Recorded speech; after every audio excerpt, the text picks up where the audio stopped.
Something is going to happen, and you're going to have the faith, the family, and the fortitude to pick yourself back up and keep going. Maria Shriver.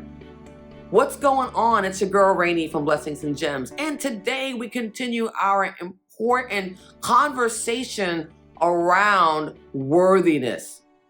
Today specifically, we're going to talk about discovering ways on how to develop self-worth, and I'm going to give you 3 concepts or 3 strategies that I want you to begin to think about how you can implement in order to begin to build self-worth. Now, if you didn't see part 1 of our discussion, I urge you to go backwards. However, keep watching because there are some things I am going to do as a review that are sprinkled in this discussion. But if you want the full gist of what we were talking about, go back to that video because I know that you're going to get a lot out of it. One understanding that I want you to have right off the bat is this understanding about limiting belief systems. A limiting belief is an absolute certainty that you have about what you think something means, and it stops you from doing certain things. These beliefs are not only about ourselves, but they're often about others, the way that we interact in the world, and our own ideas. Limiting beliefs are stories that we keep telling ourselves over and over and over again, and it usually stems from a traumatic event or something that happened to us as a child that we created this belief system in order to protect ourselves that does not serve us, and that limiting belief system is actually a lie. There are beliefs that create and there are beliefs that destroy. Beliefs that create are things that we say to ourselves like, I am kind, I am loving, I am smart, I'm intelligent. Beliefs that destroy are words that we speak or beliefs that we have that say things like, I'm stupid, I'm dumb, I'll never love again, that job is not for me. I shared in the last video that I was going to share 2 limiting beliefs that I have, but because I had phenomenal self-worth in those areas, I was able to push past those limiting beliefs. So one was a limiting belief that I had recently because I've been really under the weather and I have not been looking my best. And so I had a belief that popped in my head that said, girl, no one's going to listen to you because you look like a hot mess. But my self-worth, the inner knowing, my purpose, why I am here, literally silenced that limiting belief that said, it doesn't matter what I look like. What I have to say is important and people will listen. An old one that I had from back in the day was around this career. I used to be in computers and I used to do help desk and answer the phones and help troubleshoot computer problems. And I had this belief system that would pop in my head when I would go from job to job. Every time I would kind of move around, either as a contractor or pursue another job, that said, you're not good enough. You don't know enough. And quite frankly, I did not know everything. However, I knew that I didn't need to know everything. And I knew that based on the role that I was doing in computers, that I didn't have to. And that I had other attributes and other skills and abilities and this inner knowing that I was worth and worthy of these roles. And I was very successful.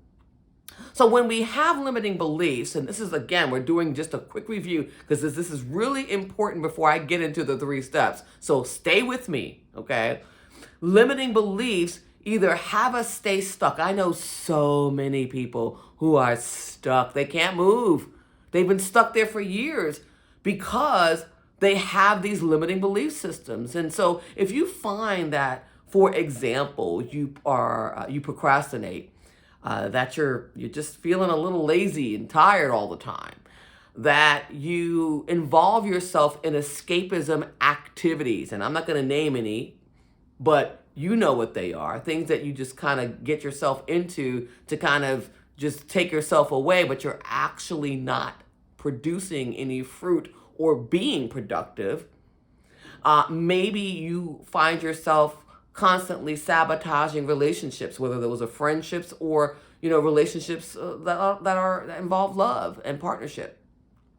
Or maybe you're a person that overindulges, whether it be self-medicating through drugs and alcohol, or you find yourself overspending. These limiting beliefs are very damaging, but I know because you are here, you're back for part 2, come on now, that you really want to get better. You really want to find something, some concept, somewhere that you can start to begin to develop self-worth. The key is to begin to identify those limiting self-beliefs or belief systems, and then begin to do things that counteract and overwrite those limiting belief systems with those that are limitless belief systems. So let's jump right in. If you're liking what you're hearing thus far, do hit the like button, if you will. So the first thing that I want to talk about as it relates to developing self-worth is for you to develop a practice to keep you centered that guides you back to where you want to be. These are take care of yourself activities that you engage in that bring you back to your own North Star and that centers you back to who you truly are inside. Some of the things that you can do in terms of taking care of yourself is in 4 key areas. The first area is physically. And I don't mean that you now have got to turn into a gym rat and start lifting weights and going crazy. It could be something as simple as going for a walk and starting to move just a little bit more. It could be going to a class where you just do stretches. It could be where you're doing stretches at home. Something that's going to physically wake your body up and get you in movement. The second part of this practice that I want you to develop is a mental practice. To begin to read and listen to things that are going to continue on the path of worthiness, that are going to help you strengthen that muscle. This is a journey. The things that we have been telling ourselves and this feeling about unworthiness and the stories that we've told ourselves have happened over a long period of time, and we have to start untelling ourselves. And the way that we start untelling ourselves these stories and these lies and these limiting belief systems and, quite frankly, just plain old BS is to read materials and listen to influencers or listen to just authors that are talking about worthiness and that have information that's going to benefit you. The third practice that I want you to think about as it relates to things that bring you back to your North Star and recenter you is nurturing your emotions.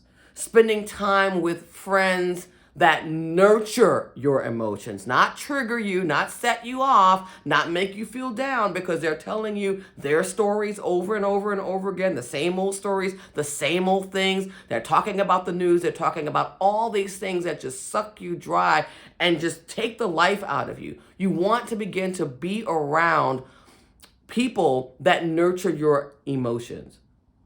Power or proximity is power, and your proximity to things that are going to fuel you taking care of yourself is going to be super important. And last but not least, as it relates to developing a practice, is the practice of spirituality. So whether that's praying for you or meditating, it might be something as going for a hike or being one with nature to commune with your creator or with nature or with God. It is essential to getting quiet and tapping in to the spirituality that lives within you, that speaks to you, that reminds you about who you are and why, just as you are worthy. You are the CEO of your life. You hear me say that over and over again. And if you're new to this channel, you're going to hear me say it over and over again. So how well are you taking care of you? You are the only person who can give yourself the best life possible. And while we have well-intended people around us cheering us on, we're the ones that are going to have to do the work. So I want you to think about that. But I know, once again, that because you're here and if you're still listening, I know you want to get better. And I'm here to help you with that. So let's keep going. So that was strategy number 1 in terms of 3 ways to develop self-worth, which was developing a practice that keeps you centered and guides you back to where you want to be. So again, if you like what you're hearing, do hit the like button and consider subscribing. We're growing, we're a new channel, and we have lots of things that we're going to be talking about to help you get better. Let's jump into the second way to develop self-worth. The second way is positive affirmations. I know a lot that's overused. It almost sounds corny. And sometimes people are thinking, oh, that they want me to run around and cheerlead and scream rah, rah, rah. No. Self-affirmations or positive affirmations is positive words that you speak over your life about who you are. And what I really believe is true and that I know is true, especially that I've done, is there are certain areas, as I gave you some examples about myself, where I'm able to bring myself back very, very quickly. And then there's other areas of my life that I got to do a lot of talking to back and to bring the different parts of myself that might want to spiral out and start this negative self-talk and start building on those negative self-beliefs with those negative stories. I have to have affirmations and words that I speak over myself. So even with that, I have a lot of things that are around my house. So for example, on my door post, this is actually from Christmas, and I just changed it. Once Christmas was over, I put, "You are valuable." So when I open one of my doors, I see that. I have another one that says, "You are worthy," not even knowing that this was a topic that I was going to talk about at some point.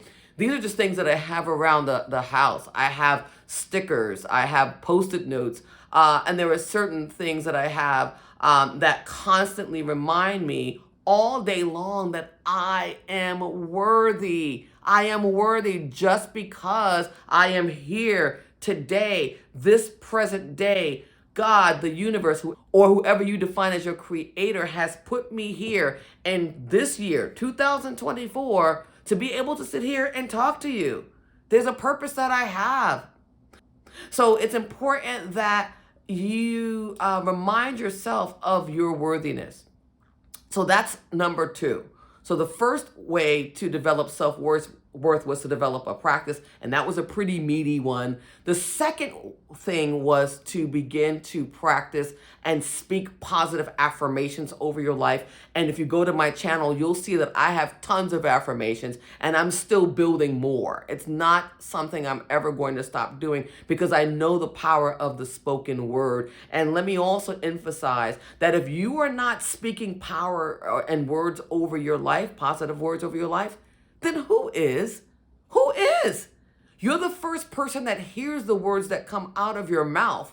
So if you're speaking negative, that's the first thing that you hear. But why not begin to retrain your brain in those neural pathways that we talked about last week? And once again, if you didn't see the video, go back and watch it. But it talks about retraining your brain and redeveloping these neural pathways and stories that are true about who we are. The last thing I want to talk about in terms of a way to develop self-worth is having a bigger vision than yourself, also known as your purpose. Maybe it's time for you to go back to rediscover and recreate yourself. You know, sometimes in life, and I know that certain seasons in my life, I've had setbacks. I've had, my mother pass away. I've had sick loved ones. I had a dear friend that just died of cancer 2 years ago. And those things really messed with me, right? And so sometimes we get stuck. But the idea is not to stay stuck. And sometimes in order to unstick ourselves, we've gotta look beyond ourselves. Or if not for you, then developing self-worth is the bigger vision so that your children see that you have self-worth? Does your community need you and they're waiting on you to have self-worth? Is it a service-oriented project or something that you know is in your inner calling that you're called to do, but because you've had this feeling and you've been stuck so long that you haven't tackled that project? I love what Dr. Martin Luther King Jr. says, that not everybody can be famous, but everybody can be great, because greatness is determined by service. I love it. And I got to tell you that recently when I wasn't feeling well, and it's something that came from out of the blue, because I have a purpose bigger than myself, such as my daughter, such as the nonprofit work that I do with emerging leaders, and training them for skills training and for job training and getting them ready to go off to college, I was able to really bounce back quicker. Now, I'm not saying that I didn't have my days, because I did, but I was able to pull myself back sooner because I had a purpose bigger than myself. The third way to develop self-worth is to finding the benefits of self-worth. Focusing on the good. Recently, I developed and created a gratitude journal. And I know some of you might be thinking, I'm not getting a notebook and I'm not running around with a pad and paper all the time and capturing every single thing that I'm thankful for. So if you're not a pen and paper person, then I want you to consider opening up your phone and recording the good things that are happening throughout the day to bring yourself back. You're going to have the faith and the fortitude to bring yourself back, and the family, but the fortitude piece is all you. All of it's all you, but certainly the fortitude, the inner strength, is going to be super important. So by focusing on the good things and writing it down, you can bring yourself back. So just recently, again, I have my little journal here, right? And so when I had to be carried out of the airport in an ambulance, that was shocking to me, I literally wrote down, I am grateful of the kindness of the EMT workers. I am grateful for the EMS tech, and Michael, for speaking life into me and making sure that I was okay. I am grateful that God loves me to bring this to my attention, whatever it was, right? And so I literally, not in the moment per se, but certainly when I was able to get to my location, I took out my journal and I'm like, I gotta write this down, because I don't know why this is happening. I know I'm gonna spiral out. The stress was really high because I didn't know what was happening. And I thought about, okay, I'm so grateful to have this care. I'm so glad to have medical insurance, which I actually did write down, to be able to even go to the hospital. So again, writing it down, keeping a gratitude journal. You may not be able to tackle all the areas of your feelings about unworthiness, right? And you actually still may be in a season where you can't focus fully on yourself, because maybe you're taking care of a parent, maybe you're taking care of a child with special needs, maybe you are on a project at your job that's requiring a lot, maybe your loved one is ill, your partner or your spouse, and you've got to see after that person. And so those persons are going before you, and their needs are going before you. And so I want you to focus on one or two limiting beliefs that you have and begin to apply these strategies. Not boil the ocean, not say I'm gonna become unworthy overnight after looking at this video. That is unrealistic. I want you to tackle one area, whether it's a job search, whether it's finding a partner, whether it's going for a credential or a degree. You don't feel worthy of a promotion at your job. Find one or two areas to do that. As I close, I want to share this with you. This is a quote by Tony Robbins that is so good. He says, change is never a matter of ability. It's always a matter of motivation or reasons why we need to change.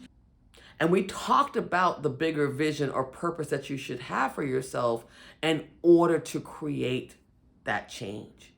So make the change, my friend. Make the change. Find one or two things, because you are one of a kind. You really are. You have so much to share. Someone, a friend, a loved one, your own child, or maybe your grandchildren are waiting on you to discover your self-worth. You can make the world a better place when you show up as your true, authentic, worthy, steadfast self, and cemented in the belief that you are worthy. So I know that this video has blessed you in some way. Please like this video. Please share this video. Consider subscribing. And just as a reminder, the link to part 1 of the video will be in the description. So look out for that, because I really want you to get that foundation that we talked about. So it was such a pleasure to spend time with you today. A pleasure to offer you these gems. Answer the question in the comments that I have pinned. And the question that I have for you is, what is one thing that resonated with you today the most about how to develop self-worth? God bless, take care, and I will see you in the next episode.